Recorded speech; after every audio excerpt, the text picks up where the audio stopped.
गाड़ी मस्त भाग रही है अभी हाईवे पे फुल गियर में। Hello friends, welcome back my channel. तो आज हम बैठे हैं, एक्चुअली मैं बैठा हूँ एक क्रेटा पे। कस्टमर का ये प्रॉब्लम है, एक भयंकर प्रॉब्लम है। प्रॉब्लम ये है कि गाड़ी मिसिंग करता है, गाड़ी नॉकिंग करता है, रनिंग में एकदम हिला देता है।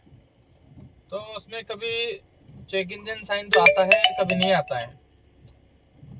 और दूसरी चीज़ है एसी काम नहीं कर रहा है। और ये प्रॉब्लम ऐसा हो रहा है, एबीएस का भी लाइट दिखा रहा है, लेकिन एबीएस का से साइड बाय साइड छोड़ दीजिए। हाँ।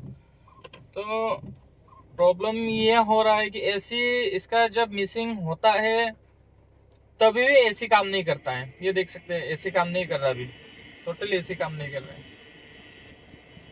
ठंडा ही नहीं है थोड़ा, कुछ भी, सिर्फ हवा ही है। तो अभी मिसिंग है गाड़ी में। आपको कैमरा में पता नहीं चल रहा होगा, नॉकिंग है, एकदम हिला देता है। तो हम लोग पहले स्कैन करके देख लेते हैं।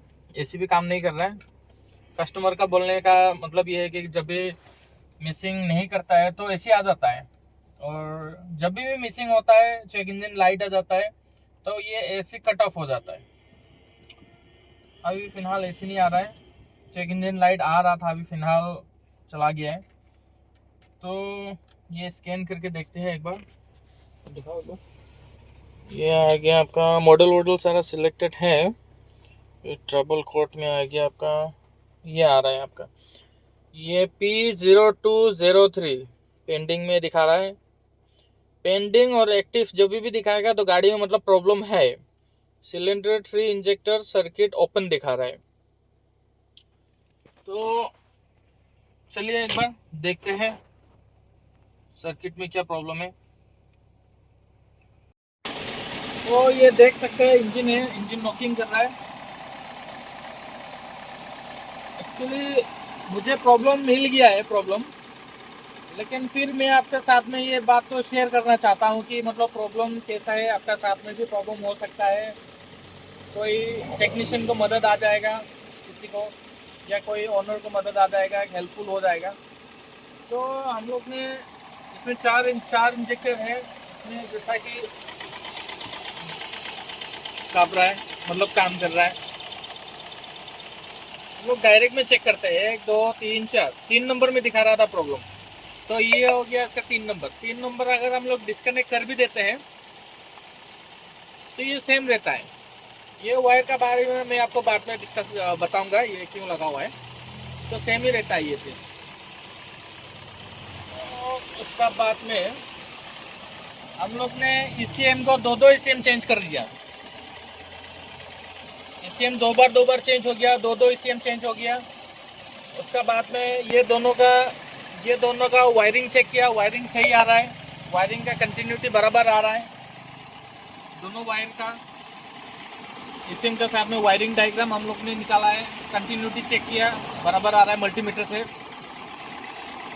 और हम लोग ने इसको कोडिंग किया। हम लोग ने ये चारों इंजेक्टर कोडिंग किया, ये देख सकते हैं 1 2 3 4 इनको। ये जो चारों इंजेक्टर का नंबर है 1 2 3 4, इसमें कोडिंग करना होता है डेल्फी इंजेक्टर में। कोडिंग किया है, इंजेक्टर चारों इंजेक्टर चेक करवाया, इंजेक्टर अदला बदली करके भी देख लिया। फिर भी प्रॉब्लम आपका 3 नंबर में ही दिखाता है। ये देख लिए, ये आपका आ गया 3 नंबर में, सिलेंडर 3 इंजेक्टर सर्किट ओपन। तो ये प्रॉब्लम जो है, ये आ गया आपका सर्किट ओपन दिखा रहा है। तो मैं वीडियो इतना लंबा नहीं बनाऊंगा, आदमी को भी बड़ा कंफ्यूज हो जाएगा। तो बाद में मैंने जब चेक किया अच्छा से, ये वायर का एक रेसिस्टेंस होता है। ये वायर का जो इसमें इसका बीच में जो होता है, एक प्रॉपर रेसिस्टेंस होता है। हाँ। मैंने गाड़ी को स्टार्ट ऑफ कर दिया, साउंड बहुत ज़्यादा था, आवाज़ सुनाई नहीं दे रहा था। तो एक दो वायर है, दो वायर का बीच में एक रेसिस्टेंस होता है, वायर के बीच में।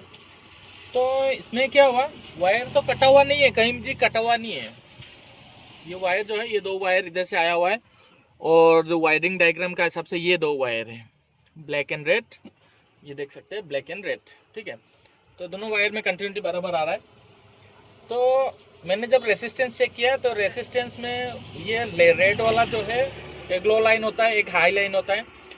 तो ये जो हाई लाइन है रेड वाला में रेसिस्टेंस मुझे ठीक दिखाया है, और जो मुझे ब्लैक वाला है, ब्लैक वाला में जो रेसिस्टेंस होता है वो रेसिस्टेंस मुझे प्रॉपर नहीं मिला है इसमें।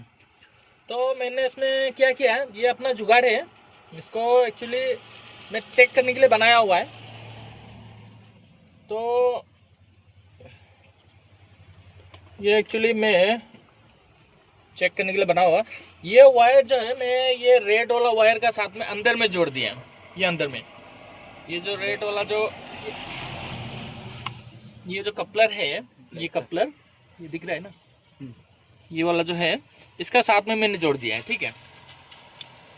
तो ये सिर्फ चेक करने के लिए, ये सिर्फ चेक करने के लिए।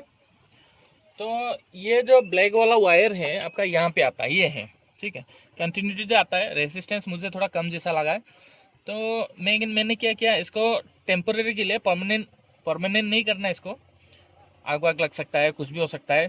तो मैंने इसको सिर्फ टेम्परेरी के लिए इसको यहाँ पे जोड़ दिया, ठीक है। तो सीएम में हम लोग ने सोचा है कि सीएम होगा, कभी कभी चला जाता है, तो गाड़ी 2-3 किलोमीटर चलाने के बाद में फिर वापस आ जाता है, ऐसे आता है जाता है। तो हम लोग ने दोबारा एसीएम एक मंगाया है, लगाया है, तो शायद नया एसीएम में प्रॉब्लम आ गया, सेकेंड हैंड एसीएम मंगाया था, फिर दूसरा एसीएम मंगाया है, दूसरा में भी सेम प्रॉब्लम आ गया।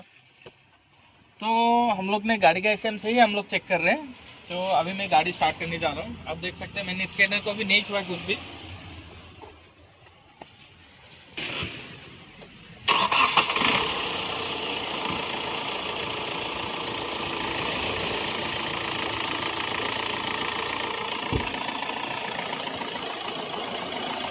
अभी देखिए इंजन जो है अभी स्टॉलिंग थोड़ा कम दिख रहा है, कैमरे में पता नहीं चलेगा। अभी देखते हैं यहाँ पे डीटीसी आ रहा है कि नहीं। अभी इसको पूरा बैक ही कर लेते हैं, शुरुआत से देखेंगे। इसका स्केप कर लिया, कंट्रोल, अभी इंजन में ही डायरेक्ट लिख लेते हैं,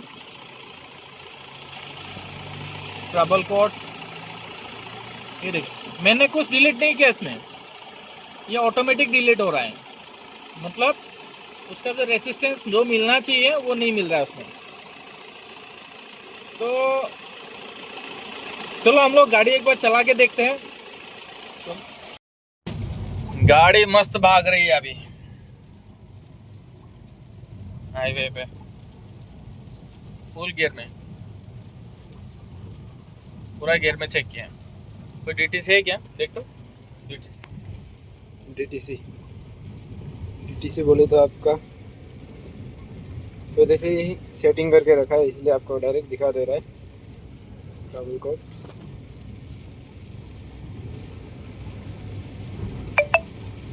उसके बाद हाँ ये रहा, कुछ नहीं आ रहा है, travel code are not detected, कुछ भी नहीं।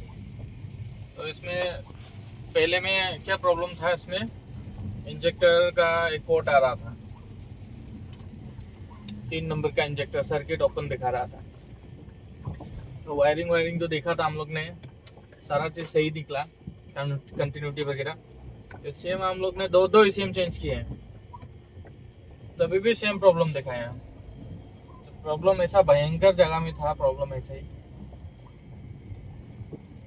तो बाद में जाके प्रॉब्लम तो सॉल्व हुआ है। गाड़ी ट्रायल में हूँ, चेक इंजन साइन तो पहले भी नहीं दिखा रहा था, ये कभी कभी आ रहा था, अभी भी नहीं है। चेक इंजन से जो सिग्नल होता है, लैंप होता है। तो मैंने अभी ऐसे उस टाइम में काम नहीं कर रहा था, अभी बराबर काम कर रहा है। अभी मेरे पास में फिलहाल एसी का जो वो टेम्परेचर गॉच होता है, चेक करने वाला जो मीटर, वो नहीं है। मैं आपको दिखा देता, इसमें जो नंबर आता है। तो अभी एसी बराबर काम कर रहा है, और डीटीसी चेक किया, डीटीसी कुछ नहीं है।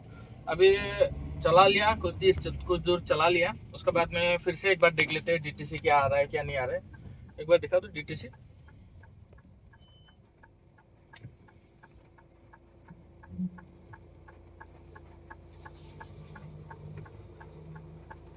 हाँ, डीटीसी कुछ नहीं है, नो डीटीसी। तो हम लोग ने गाड़ी को इससे पहले भी हम लोग बना के अभी मैंने पहले देखा है, प्रॉब्लम को डिटेक्ट किया। डिटेक्ट करने के बाद में मैंने कम से कम 10-15 किलोमीटर गाड़ी चलाया, रनिंग किया। रनिंग करने के बाद में मैं आपका साथ में ये प्रॉब्लम जो शेयर कर रहा हूँ कि ऐसा भी प्रॉब्लम आता है। हम लोग के पास में पहले कभी ऐसा प्रॉब्लम आया नहीं था, तो थोड़ा दिक्कत मिल गया। तो ये है प्रॉब्लम। अभी फ़िलहाल मेरे पास में मल्टीमीटर नहीं था, मैं गाड़ी ट्रायल पे आया था, तो वहीं से मैं देख रहा हूँ। मल्टीमीटर मेरा वर्कशॉप में छूट गया है, अभी मैं बहुत दूर पे निकल गया, तो इसीलिए मल्टीमीटर सामने में होने से मैं आपको पूरा डिटेल बता पाता। तो अभी सामने में नहीं है, तो मैं आपको शॉर्टकट में बोल दिया जो जो प्रॉब्लम है वही है। तो आप देख सकते हैं ना, छोटा सा प्रॉब्लम के लिए कस्टमर ने कम से कम एक से 1.5 महीना वो बहुत प्रॉब्लम फेस किया है। बहुत सारा वर्कशॉप में अटेंड किया है, बहुत सारा काम करवाया है इसमें, इंजेक्टर से लेके वायरिंग चेक करवाया, ECU चेंज किया, डायग्नोस किया, तरह तरह का मैकेनिक लॉक चेक किया वर्कशॉप लॉक में, लेकिन कंप्लीट हुआ नहीं था। तो हम लोग ने भी चेक किया, 2 दिन लगा है हम लोग को भी चेक करने में। अभी ECU ऑर्डर किया, सोचा ECM का होगा, तो सेकेंड हैंड ECM मंगाया था। 2 ECM लगाने के बाद में अभी वायरिंग कंटिन्यूटी आ रहा था, इसीलिए हम लोग को कंफ्यूज हो गया। अगर वायरिंग कंटिन्यूटी नहीं आता तो हम लोग को पता चलता है कि बीच में वायर कटा हुआ है। वायरिंग दोनों में 2 वायर रहता है, 2 वायर में कंटिन्यूटी बराबर आ रहा है, तो हम लोग को डाउट गया ही नहीं वायर में। तो फाइनल जब चेक किया तो प्रॉब्लम ये मिला है। तो जैसा कि आपने देखा है, मैंने बाईपास करके रखा था वायर, ये वायर ऐसा करके रखा हुआ था, यहाँ पे लगा हुआ था, एक वायर यहाँ पे लगा हुआ था। तो मैंने ऐसी कंडीशन में मैंने चेक किया है, तो रेजिस्टेंस बराबर नहीं आ रहा था वायर में, तो कंटिन्यूटी आ रहा था। कंटिन्यूटी मल्टीमीटर से चेक करने से कंटिन्यूटी आ रहा था। मल्टीमीटर मेरे पास में था नहीं उस टाइम में, मैं आपको दिखा देता। तो ऐसे तो कस्टमर को भेजना नहीं था, इसको निकाला है। वायरिंग जब मैंने चेक किया तो आपको प्रॉब्लम ये मिला है, ये वाला।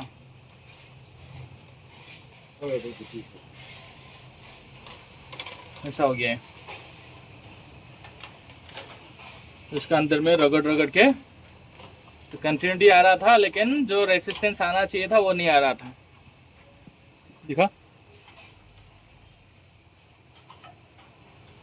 यहाँ में था ये चीज़, तो यही है एक्चुअली। मुझे ये वीडियो बनाने का कोई मकसद नहीं था, तो मैं ऐसे ही ट्रायल पे आ गया था। तो अभी जब प्रॉब्लम मिला है, कुछ यूनिक मिला है, तो मैं ऐसे ही रास्ता में बना लिया। तो ये है, और ऐसा नहीं है कि मैंने जो उसमें डायरेक्ट करके एक बाईपास करके जो लगाया है वो सिर्फ टेम्पररी के लिए है, टेम्पररी कंफर्म करने के लिए है। ऐसे नहीं चलाना है गाड़ी को, 2 लाइन हो जाएगा फिर प्रॉब्लम हो जाएगा। इस एक्चुअली ये होना चाहिए, इसका वायरिंग सेट चेंज करना पड़ेगा, या तो ये प्रॉपर वायरिंग मिस्त्री के साथ में वायरिंग लाइन जो है वो अच्छा से बनाना पड़ेगा, उसको डिस्कनेक्ट करके उसको अच्छा से बनाना पड़ेगा, या तो प्रोसेस का हिसाब से तो वायरिंग सेट चेंज करना चाहिए। मैं देखता हूँ अगर वायरिंग सेट अगर अवेलेबल होगा तो वायरिंग सेट इसका मैं चेंज करवा दूंगा। तो यही था दोस्तों फ्रेंड्स। तो वीडियो अच्छा लगा तो लाइक एंड शेयर कर दीजिएगा। Thank you.